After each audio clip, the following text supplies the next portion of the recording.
Occasion ఏదైనా location ఎక్కడైనా తెలుగువారి వేడుక అంటే ఆలివ్ మిఠాయి ఉండాల్సిందే. Hi hello welcome to Suman TV. నేను మీ రోషన్. సో సీజ్ ఫైర్ అని చెప్పేశారు. వితిన్ 3 అవర్స్లోనే మళ్ళీ పాకిస్తాను 2-4ల ధోరణి అనమాట. విరమణ ఉల్లంఘన రెండు ఒకేసారి జరిగాయి, ఒకే నైట్ జరిగాయి అనమాట. మళ్ళీ అటాక్ చేయడం జరిగిందనమాట. అసలు ఈ అటాక్ ఎందుకు చేయాల్సి వచ్చింది, అండ్ అక్కడ ప్రధానికి అక్కడ మిలిటరీకి అసలు ఒప్పందం కుదిరిందా లేదా, వాళ్ళ మధ్య ఫైర్ నడుస్తుందా, అసలు ఏం జరుగుతుంది? సో దీని మీద ప్రజెంట్ మనతో పాటు డిస్కస్ చేయడానికి లైవ్ కాల్లో కనెక్ట్ అవ్వడానికి సిద్ధంగా ఉన్నారు జేడీ లక్ష్మీనారాయణ గారు. ఒకసారి ఆయనతో మాట్లాడదాం. జేడీ గారు, చెప్పండి. జేడీ గారు, చూస్తున్నాం నిన్న ఈవినింగ్ మనకి ఇదే టైంకి after a long knight of talks mediated by the United states, I'm pleased to announce that India and Pakistan have agreed to full and immediate cease fire and congratulations to both countries on using common sense noted sir and great intelligence. Thank you for your attention to this matter. ఇది Trump పెట్టిన ఒక tweet. చూస్తే 3 hours తర్వాత మళ్ళీ పాకిస్తాన్ భారత్ మీద attack చేయడం జరిగింది. ఎంతో అప్రమత్తం ఉన్నాం కాబట్టి వాటిని తిప్పికొట్టడం కూడా జరిగింది. ఎలా చూడొచ్చు సార్ ఇప్పుడు ఈ ఉల్లంఘన అనేది? పాకిస్తాన్ ఎప్పుడు కూడా ఉన్న మాట మీద నిలబడదు. ఎప్పుడైనా కానీ ఒంటెద్దు పోకడ వెళ్తుంది, 2-4ల ధోరణి ఉంటుంది. సో నక్కజిత్తులు మారి పాకిస్తాన్ అని చెప్పి అందరం చెప్తుంటాం. అది ఇంకొకసారి కూడా రుజువైంది. ఎలా చూడొచ్చు సార్ దీన్ని? ముఖ్యంగా ఏంటంటే ప్రస్తుతం అమెరికా కన్నా పాకిస్తాన్ కు చైనా దగ్గరగా ఉంది.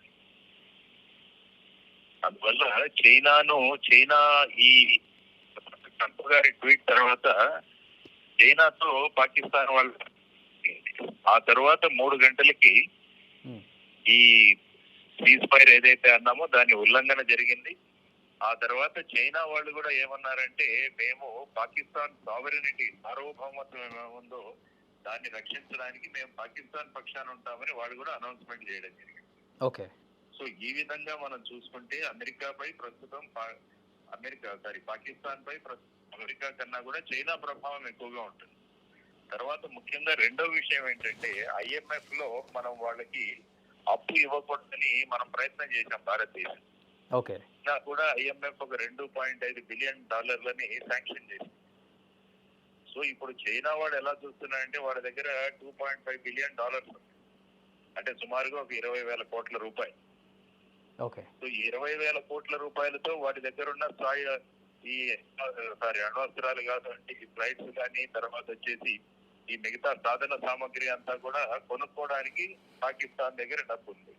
చైనా ఎప్పుడు కూడా వ్యాపార సంబంధంలో మాట్లాడతాడు, ఎప్పుడు కూడా వ్యాపారం ఎలా వస్తుందో చూస్తుంటాడు చైనా. కాబట్టి ఇప్పుడు పాకిస్తాన్ దగ్గర డబ్బులు వచ్చింది కాబట్టి పాకిస్తాన్ కు మేము మద్దతుగా ఉంటామని చెప్పి ఇప్పుడు పాకిస్తాన్ మళ్ళా 3 గంటల్లోనే సీజ్ ఫైర్ ధోరణి ప్రారంభించింది. ఇది నేను అనుకోవడం పాకిస్తాన్ చైనా మీద ఆధారపడి ఉంది. చైనా యొక్క ఓపెన్ స్టేట్మెంట్, ఇప్పటి వరకు ఓపెన్ స్టేట్మెంట్ ఇవ్వాల. ఎప్పుడైతే IMF లోన్ శాంక్షన్ అయిందో అప్పటి నుంచి ఓపెన్ స్టేట్మెంట్ ఇవ్వడం మొదలు పెట్టారు. సో ఇది ప్రధానంగా ఈ సీజ్ ఫైర్ వైలేషన్ కి కారణం. వాళ్ళ వెనకాల చైనా ఉందన్న భరోసా. ఓకే.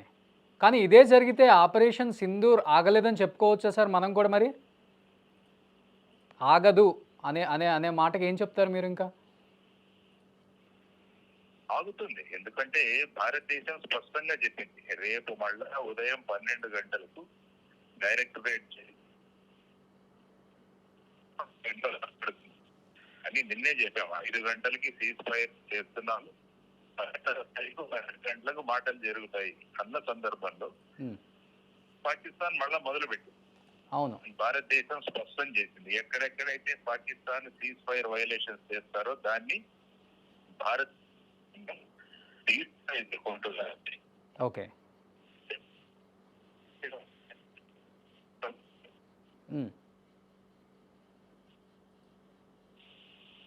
అంటే మళ్ళీ ఈరోజు రాత్రికి దాడులు ఏమన్నా జరిగే అవకాశం ఉంటుందంటారా సార్? మేబీ ఇన్ కేస్ ఇదే జరిగితే? సాధారణంగా రాత్రిపూట ఈ దాడులు చేస్తూనే ఉన్నారు, ఈ రోజు కూడా జరిగే అవకాశం ఉంది. అందుకనే మనం జాగ్రత్తగా ఉంటున్నాం. వాళ్ళ దాడులు ఏదైనా జరిగితే వాటిని తిప్పికొట్టడానికి భారతదేశం సిద్ధంగా ఉంది, తయారుగా ఉంది. ఆ విధమైన భారతదేశం యొక్క శక్తి ఉంది మనకి. ఓకే.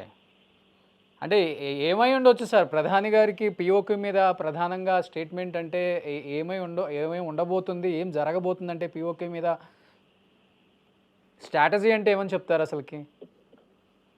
ప్రధానంగా ఈసారి సీజ్ ఫైర్ చర్చలు జరిగితే నా ఉద్దేశంలో మనం జస్ట్ సీజ్ ఫైర్ గురించి కాదు, ఇందులో 4 డిమాండ్స్ ఉండాలని నేను నిన్న కూడా మాట్లాడాను. ఓకే. ఒక ట్వీట్ కూడా పెట్టాం పిఎంఓకి. అందులో ప్రధానమైన విషయం ఏంటంటే పాకిస్తాన్ భూభాగం నుంచి ఈ ఉగ్రవాదం అన్నది టోటల్ గా మట్టు పెట్టాలి అన్నది నెంబర్ 1 కండిషన్. దానితో పాటు ఇంటర్నేషనల్ టాస్క్ ఫోర్స్ ఒకటి ఏర్పాటు చేసి వారు మానిటర్ చేయాలి ఈ ఉగ్రవాదుల మీద చర్యలు. ఎందుకంటే పాకిస్తాన్ ప్రతిసారి మేము వాళ్ళని లేపేశాం, వీళ్ళని అరెస్ట్ చేశామని చెబుతుంటారు, కానీ అన్ని బూటకాలి. ఆ తర్వాత కొన్ని సంవత్సరాల తర్వాత మళ్ళా వాళ్ళు కనిపిస్తారు. అందువల్ల పాకిస్తాన్ భరోసా మీద, వారి చెప్పే మాటల మీద నమ్మకాలు లేకుండా ఒక ఇంటర్నేషనల్ మానిటరింగ్ ఫోర్స్ ఒకటి ఏర్పాటు చేసి అక్కడ ఉగ్రవాదం మీద పాకిస్తాన్ చర్యలు తీసుకుంటుందా లేదా అన్నది వాళ్ళు చేయాలి. రెండవ విషయం, భారతదేశానికి కావలసిన ఉగ్రవాదులు దావూద్ ఇబ్రాహిం, మౌలానా మసూద్ అజర్, హఫీజ్ సయ్యద్, లఖ్వీ, వీళ్ళందరినీ కూడా భారతదేశానికి అప్పచెప్పాలి పాకిస్తాన్. మూడవది, పాక్ ఆక్యుపైడ్ కాశ్మీర్ భారతదేశానికి రిటర్న్ చేయాలి. నాలుగవది, అణ్వస్త్రాలు ఏవైతే ఉన్నాయో పాకిస్తాన్ అణ్వస్త్రాల ప్రోటోకాల్లో నో ఫస్ట్ యూజ్ అన్నది మన ప్రోటోకాల్లో ఉంది. మనం ఎప్పుడు కూడా అణ్వస్త్రాలు ఉపయోగించాం. మొదటి పాకిస్తాన్ వాళ్ళు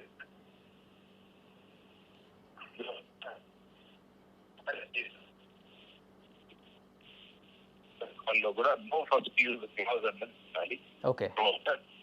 ఫైనాన్షియల్ యాక్షన్ పాకిస్తాన్ ని వారు చర్యలు జరిపే వరకు దాన్ని గిరేలి ఉంచాలి. ఇటువంటి డిమాండ్. ఓకే. అంటే యునైటెడ్ నేషన్ అంటే ట్రంప్ కూడా విరమణ 2 దేశాలు ఒప్పుకున్నాయని ఒక ట్వీట్ చేసిన తర్వాత అది ఉల్లంఘన చేసింది కాబట్టి పాకిస్తాన్ వాళ్ళ మీద ఏదైనా యాక్షన్ తీసుకునే అవకాశం ఉందంటారా? ఆ కంట్రీ మీద ఛాన్సెస్ ఉంటాయా సార్ ఏమన్నా? ఇవే ఒక చట్టాలు బట్టి జరగవు. ఇది ఓన్లీ అండర్స్టాండింగ్ బిట్వీన్ 2 నేషన్స్.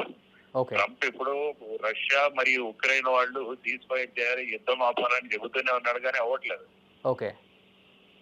కాబట్టి ఆయన మాటను పెద్దగా సీరియస్ గా పట్టించుకోవట్లేదన్నా తెలుస్తుంది మనకి.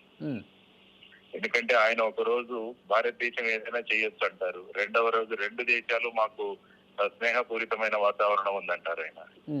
సో ఈ విధమైన పరిస్థితులలో మరి ఎలా చూడాలి అన్నది మనం ఆలోచించాల్సిన విషయం. ఓకే. కానీ అదే జరిగితే ఈరోజు రాత్రి ఆపరేషన్ సింధూర్ 3 ఉండబోతుంది అనుకోవచ్చా సార్ మనం కూడా? ఎందుకంటే వాళ్ళు మేము ఏమాత్రం తగ్గం అంటే చైనా ఒక దోమల బ్యాట్ తెచ్చుకుంటేనే 6 నెలల కన్నా ఎక్కువ పనిచేయచ్చు సార్. వాళ్ళ మీద ఆధారపడి వాళ్ళు మన దేశం మీద విరుచుకుపడుతున్నారు మళ్ళీ. సరే ఏం చేయలేము అనుకుంటున్నారా? మనం చేస్తే ఎంత మేరకు చేయొచ్చు, మన దెబ్బ ఎలా ఉంటుందో కూడా ఆల్రెడీ ఆపరేషన్ సింధూర్ 1, సింధూర్ 2తో కూడా చూపించాం. అక్కడ ఫస్ట్ 9 ప్లేసెస్, తర్వాత 8 ప్లేసెస్ మీద, కరాచీ మీద, అన్నిటి మీద మన సత్తా ఏంటో చూపించాం. చైనాని పెట్టుకొని, చైనా సపోర్ట్ని పెట్టుకొని భారత్ మీద ఒంటెద్దు పోకడి వెళ్తుంది కాబట్టి మన దెబ్బ ఆపరేషన్ సింధూర్ 3తో చూపిస్తే తట్టుకోగలదా అసలు పాకిస్తాన్? తట్టుకోలేదని వాళ్ళకి తెలుసు, కానీ వినాశకాలే విపరీత బుద్ధి. అందువల్ల వాళ్ళు ఏదైనా చేస్తే భారత్ దాన్ని ధీటుగా ఎదుర్కొంటుంది. భారత్ చర్యలు ఆల్రెడీ చూస్తున్నారు వాళ్ళు. కాబట్టి ఆ సాహసాన్ని వాళ్ళు చేస్తున్నారంటే పాకిస్తాన్ అండ చూసుకొని చేస్తున్నారన్నది మనకు తెలుస్తుంది. కానీ పాకిస్తాన్ వాళ్ళు ఇచ్చిన డిఫెన్స్ సిస్టమ్స్ అన్ని కూడా ఫెయిల్ అయ్యాయి. సో వాళ్ళు ఇక వాళ్ళ గొయ్యి వాళ్లే తవ్వుకుంటున్నారు కాబట్టి వాళ్ళు దేవుల్లోనే లెసన్, వాళ్ళు గుణపాఠాన్ని నేర్చుకుంటారు ఖచ్చితంగా. అండ్ ఇంకొకటి కూడా వినిపిస్తుంది, అక్కడ ప్రధానికి అండ్ చీఫ్ ఆర్మీకి కూడా తగ్గాపోతు నడుస్తుంది. అసలుకి ప్రభుత్వం మాట వినట్లేదు ఆర్మీ చీఫ్. సో మా ఇష్ట ప్రకారమే వెళ్తాము, యుద్ధం ఆపే ప్రసక్తే లేదని చెప్పేసి ఒంటెత్తుపో కూడా వెళ్తున్నారనే మాటలు కూడా వినిపిస్తున్నాయి. అదే విధంగా చూడొచ్చు. అక్కడ ప్రజాప్రభుత్వం లేదు పాకిస్తాన్ లో, మిలిటరీ ప్రభుత్వమే. పేరుకు ప్రధానమంత్రి, రక్షణ మంత్రి వీళ్ళు ఉన్నారు, కానీ నడిపించేదంతా కూడా ఆర్మీ. ఎందుకంటే ఈ ప్రధానమంత్రి, రక్షణ మంత్రి వాళ్ళు మాట్లాడుతున్నప్పుడు భారతదేశం 2-3 విమానాల్లో మేము కూల్చాము అన్నారు. ప్రెస్ వాళ్ళు అడిగారు దీనికి ప్రూఫ్ ఏంటంటే సోషల్ మీడియాలో వచ్చిందంట. అంటే ఒక దేశ ప్రధాని, ఒక రక్షణ మంత్రి సోషల్ మీడియా మీద ఆధారపడి ఉన్నారంటే ఆ దేశం ఎలా ఉందో మనకు తెలుస్తుంది. సో అది కాబట్టి పాకిస్తాన్ ని మొత్తంగా జనరల్ ఆసిఫ్ మునీర్ నడిపిస్తున్నాడు ఇప్పుడు యుద్ధాన్ని. అది స్పష్టం. ప్రధానమంత్రి, రక్షణ మంత్రి ఓన్లీ పైన కనిపించే ముక్కోట అంటే ఈ బొమ్మలే అంతే, ఆట బొమ్మలు. ఓకే. సో మన త్రివిధ దళాలు తీసుకునే డిసిషన్ ఎలా ఉండబోతుంది అంటున్నారు ఇవాళ నైట్కి? వాళ్ళు ఏమాత్రం తగ్గరు కాబట్టి ఇంకా ఎక్కడెక్కడైతే స్ట్రైక్ చేస్తారో వాటిని ధీటుగా ప్రత్యుత్తరం ఇస్తారు. ఉమ్, ఆ తర్వాత భారతదేశం ఉగ్రవాదం మీద చర్యలు కంటిన్యూస్ గా తీసుకుంటూనే ఉంటుంది. ఓకే. కాబట్టి ఇంకా ఎక్కడైనా ఉగ్రవాద చర్యలు, ఎందుకంటే ఈ ఈ రోజు ఐ థింక్ ఒక సెక్టర్ లో వచ్చి వాళ్ళు ఒక ఉగ్రవాదులు ఒక చోట దాడి చేస్తే మన సెక్యూరిటీ ఒక సెంట్రీ కూడా ఇంజ్యూర్ అయ్యడం జరిగింది. ఐ థింక్ అక్కునూరు అనుకుంటా, అవును అవును. నగరోట. ఓకే. కాబట్టి దానికి విరుద్ధంగా ఇప్పుడు కాశ్మీర్ లో ముఖ్యంగా కొన్ని జిల్లాలలో మన వాళ్ళు యాంటీ టెర్రర్ ఆపరేషన్స్ కూడా మొదలు పెట్టారు. ఓకే. సో ఆ సందర్భంగా టెర్రరిజం, ఉగ్రవాదం మీద భారతదేశం యొక్క చర్యలు కంటిన్యూస్ గా నడుస్తూనే ఉంటాయి. ఓకే. అందులో there is no doubt. Okay. కానీ ఇదే కొనసాగితే ఆపరేషన్ సింధూర్ 3 ఇవాళ నైట్ 12 గంటల తర్వాత చూడొచ్చు అనే దానికి చాలామంది చాలా రకాలుగా చెప్తున్నారు. కాబట్టి యాజ్ పర్ అనలైసిస్ మీరు ఏమనుకుంటున్నారు? ఏం జరగబోతుంది అనుకోవచ్చు? నేను క్లియర్ గా చెప్పాను ఏంటంటే అసలు యుద్ధం జరగకూడదు, కానీ భారతదేశం యొక్క ఉగ్రవాదం మీద చర్యలు కంటిన్యూస్ గా తీసుకుంటూనే ఉండాలి. ఎందుకంటే మనం ముఖ్యంగా చెప్పాం, ప్రధానమంత్రి గారు చెప్పారు, ఈ సంఘటన వెనకాల ఉన్న వ్యక్తులని, వాళ్ళ సపోర్ట్ చేసిన వాళ్ళని, కుట్రదారులను భూమి మీద ఎక్కడున్నా కూడా వాళ్ళని బయటికి తీసుకొస్తాం. కాబట్టి వాళ్ళు దొరికేంత వరకు వాళ్ళ నాయకులు ఎవరైతే ఉన్నారో మౌలానా మసూద్ అజర్ గాని, హఫీజ్ సయీద్ గాని, వీళ్ళు దొరికేంత వరకు భారతదేశం చర్యలు తీసుకుంటుంది.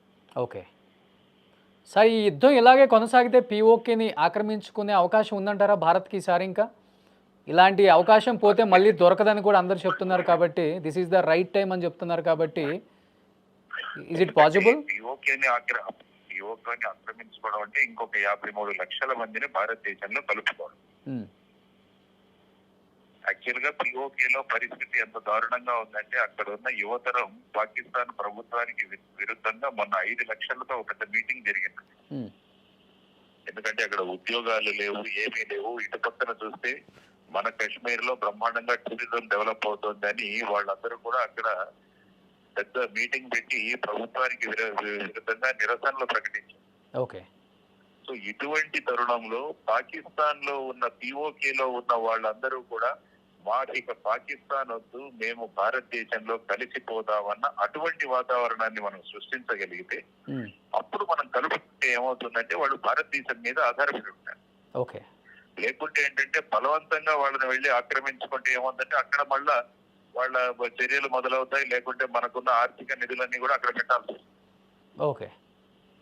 సో ఆ విధంగా చేయగలిగితే ఫైనల్ గా అవి జరగబోతుంది. పాకిస్తాన్ 5 ముక్కలుగా విడిపోతుంది చూడండి త్వరలో. అవును. పంజాబ్, సింధు, తర్వాత ఖైబర్ పఖ్తూనిస్తాను, బలూచిస్తాను, గిల్గిట్ బల్టిస్తాను, ఇవి తర్వాత పీఓకే. ఈ విధంగా అవి అయిపోయి ప్రతి ఒక్కరు కూడా భారతదేశంలో కలవాలి అని వాళ్లే కోరబోతున్నారు. ఆ తర్వాత అప్పుడు భారతదేశం అనుకుంటున్న అఖండ భారత్ అన్న కాన్సెప్ట్ ఏదైతే ఉంటుందో అది నెరవేరుతుందండి. దానికోసం మన చర్యలు కంటిన్యూస్ గా ఉండాలి పాకిస్తాన్. ఓకే. సో మనం ఏమాత్రం అప్రమత్తంగా ఉన్నా కానీ చాలా ఇబ్బంది పడాల్సి వస్తుందంటారు మీరు ఈ వార్ ఫినిష్ అయ్యే వరకు కూడా? అసలుకి అప్రమత్తంగా ఉండాలి. ఎందుకంటే there is a rogue state, there is a failed state. ఒక టోటల్ గా ఫెయిల్ అయిన రాష్ట్రం అది, దేశం. కాబట్టి వాళ్ళు ఏదైనా చేస్తారు. కాబట్టి మనం మన జాగ్రత్తలో మనం ఉండాలి. Okay. Okay sir, thank you so much JD గారు. రైట్ అండి.